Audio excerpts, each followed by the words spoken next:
नमस्कार दोस्तों, स्वागत है आपका हिंदी नॉलेज शो में। तो दोस्तों, भारतीय एमका लड़ाकू विमान हम सभी लोग जानते हैं कि जब ये बनकर तैयार होगा तो पूरे एशिया पर राज करेगा, क्योंकि आज की तारीख में और आने वाले 5 से 10 सालों तक भी एमका जैसा लड़ाकू विमान पूरे एशिया में नहीं होने वाला है।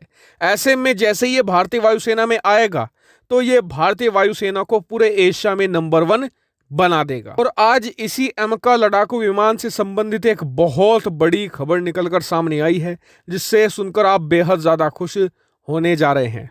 और यह खबर किसी न्यूज़पेपर या किसी सूत्रों से निकलकर नहीं सामने आई, खुद जो HAL के चेयरमैन हैं उन्होंने एक खबर रिवील करी है।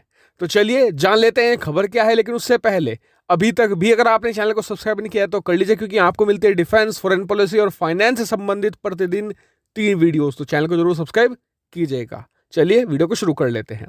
तो दोस्तों, खबर HAL की तरफ से ये निकलकर सामने आई है कि जो एमका लड़ाकू विमान है उसका जो डिजाइन है वो ऑलरेडी फ्रीज किया जा चुका है, यानी कि फाइनलाइज हो चुका है। और अब HAL ने जो एमका का प्रोडक्शन होगा, इसका निर्माण होगा, उसका जो प्रोसेस है उसे भी फाइनलाइज कर लिया है। इसका क्या मतलब है मैं आपको समझाता हूं।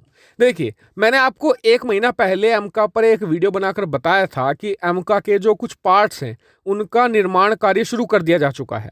अब होगा यह कि जब ये सारे पार्ट बनकर तैयार हो जाएंगे फिर इन्हें आपस में जोड़ा जाएगा, इनकी असेंबली की जाएगी और फिर जुड़कर एक एमका लड़ाकू विमान तैयार होगा। अब HAL ने इसी पूरे प्रोसेस को, इसी पूरे प्रक्रिया को फाइनलाइज कर लिया है कि कौन सा पार्ट कहां पर किस समय जोड़ा जाएगा। यह पूरी की पूरी प्रोडक्शन लाइन तैयार की जाएगी। इतना ही नहीं, HAL ने कहा है कि बहुत ही जल्द एमका लड़ाकू विमान के प्रोग्राम में बहुत सारे जो प्राइवेट कंपनियां हैं भारत की, उन्हें भी जोड़ा जाएगा। क्यों? क्योंकि भारत चाहता है कि एमका जल्द से जल्द बनकर तैयार हो। ऐसे में जरूरत यह है कि जो भारत की प्राइवेट कंपनियां हैं उन्हें भी इसमें जोड़ा जाए, उनसे भी पार्ट बनवाए जाएं, ताकि जो सरकारी कंपनियां हैं उन पर बोझ कम पड़े और जो ये प्रोग्राम है ये स्मूथली आगे बढ़े और तेजी से बनकर लड़ाकू विमान भारतीय वायुसेना में शामिल हो जाए। देखिए, यही एक बहुत बड़ा बदलाव है। क्यों? अब से 5 से 10 साल पहले आप जाएंगे तो पाएंगे कि जो भारत की डिफेंस कंपनियां हैं ना, सरकारी, इनका जो एटीट्यूड था थोड़ा घमंडी वाला था। ये सोचती थी कि हम ही सब कुछ बनाएंगे,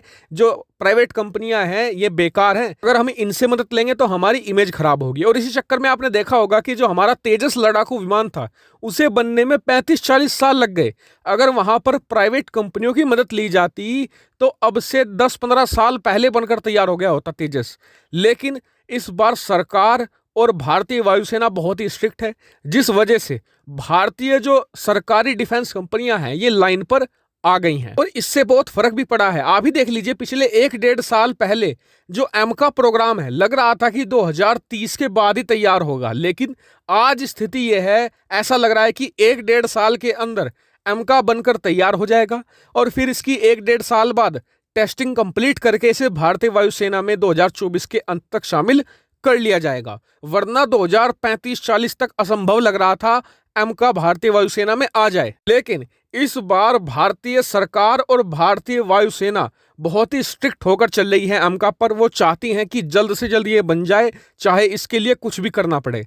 और इसी चीज का फल है कि एमका इस समय गोली की रफ्तार से आगे बढ़ रहा है। हालांकि इस पूरे घटनाक्रम पर आपका क्या मानना है कमेंट करके जरूर बताएगा। साथ ही वीडियो को शेयर कीजिएगा और चैनल को सब्सक्राइब करना बिल्कुल मत भूलिएगा। Thank you for watching video.